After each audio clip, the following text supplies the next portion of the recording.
Were you in an apartment? Like, describe the scene for us.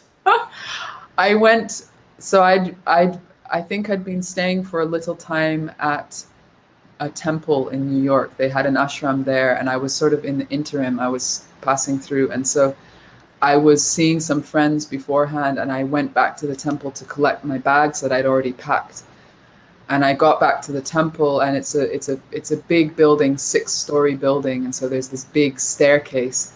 And I got my bag out into the hallway, and I was sitting on the staircase, and I was just thinking, I just had this feeling, and it was like I didn't even recognize myself. I'm like, what are you talking about? You have to get on the flight, you know? You don't do stuff like that, miss flights. It's not allowed, you know? And I talked to a few people, but I think it was a rare time in my life where I didn't really have the opportunity to consult many people to kind of validate what I was feeling, because it was sort of like that. It was down to the wire, like I had to leave for the airport, and I just made the decision, and it was very exhilarating, but it was